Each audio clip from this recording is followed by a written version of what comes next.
The Israeli military seizes control of the Rafah crossing between Gaza and Egypt amid talks of a ceasefire. And Boeing faces another delay as its Starliner's mission to space is scrubbed at the last minute. The Morning Rundown starts now. From the Straight Arrow News Studio, bringing the stories that matter to you from across the United States and around the world. This is the Morning Rundown. Today is Tuesday, May 7th. Thank you for joining us. I'm Lauren Taylor. The Israeli military has taken control of the Rafah border crossing in Gaza, which sits between the war-torn territory and Egypt. The move by the Israeli forces comes hours after Hamas said it agreed to a ceasefire proposal. Israel sent tanks into Rafah as part of its ground offensive. Israeli officials called it a limited operation aimed at destroying Hamas targets. While this does not yet appear to be the full invasion of Rafah that Israel promised, the Israeli army says that it is carrying out targeted strikes in the eastern portion of the city. Israel says most people have evacuated from the area of the crossing after it sent out a call for them to move to an expanded humanitarian zone about 12 miles away. With Israel taking control of the border crossing, it's unclear where the prospects of a ceasefire stand.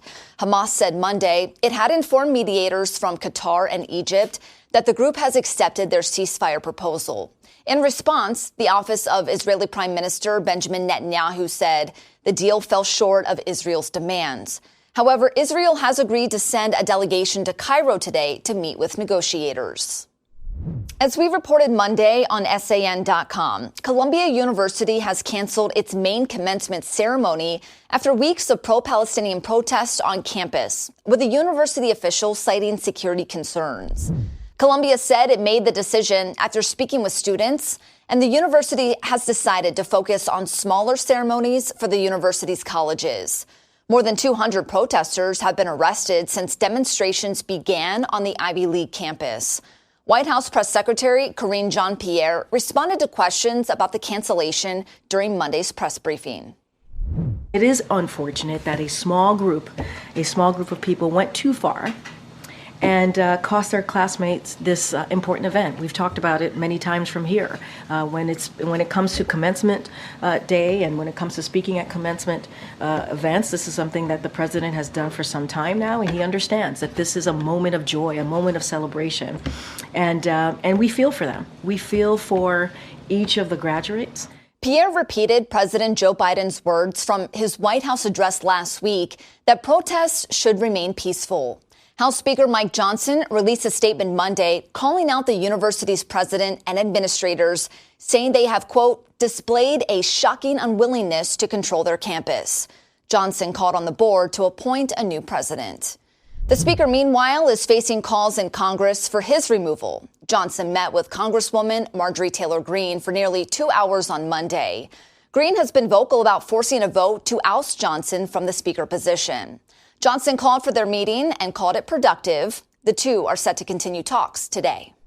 Week 4 of former President Donald Trump's criminal trial in New York began Monday with the judge fining Trump again. Judge Juan Merchan ruled Trump violated the gag order that prohibits him from discussing the jury or witnesses in the cases, fining him $1,000 for remarks made during an April 22nd interview after the trial began. This comes after Trump was fined $9,000 last week over 9 previous violations. Merchan warned Trump that further violations could lead to jail time. The judge admitted that putting the former president in jail is the last thing he would want to do, but added he has a job to do. Trump later responded to the judge's comments outside the courtroom, saying, the U.S. Constitution is more important than jail, and he'll, quote, do that sacrifice any day. Before the proceedings ended on Monday, the prosecution told the judge their case would likely take another 2 weeks. A U.S. soldier was detained in Russia on criminal charges last week, according to Army officials. Officials say the soldier, identified as Staff Sergeant Gordon D. Black, is being accused of theft. Black's mother says he was visiting his girlfriend at the time of his arrest. According to the Army, Black was in the process of switching stations from South Korea to Texas when he traveled to Russia on his own without official permission. This incident comes as tensions continue over other detained Americans in Russia, including former Marine Paul Whelan and journalist Evan Gershkovich. Both are being held on espionage charges. Gershkovich's trial is set for June 30th. The U.S. continues to advise citizens against travel to Russia due to security concerns. Boeing's Starliner spacecraft faced another setback Monday night as a planned launch was halted due to a valve issue in the rocket just hours before liftoff. The two veteran astronauts on board were preparing for takeoff when the launch was called off. This test flight marks Boeing's first manned mission intended to ferry the astronauts to the International Space Station. NASA and Boeing are now targeting a new date no earlier than Friday to try again. However, if a valve replacement is needed, the launch may be delayed further. Finally, this morning, the annual Met Gala was held Monday night in New York City. As it does each year, the fundraising event brought out a slew of celebrities, each dressed in a unique outfit specific to the theme of the night. And this year's theme was Garden of Time. The gala was hosted by Vogue editor-in-chief Anna Wintour, with celebrity co-chairs Jennifer Lopez, Chris Hemsworth, and Bad Bunny. The event, where one ticket costs $75,000, raises money for the Metropolitan Museum of Art's Costume Institute.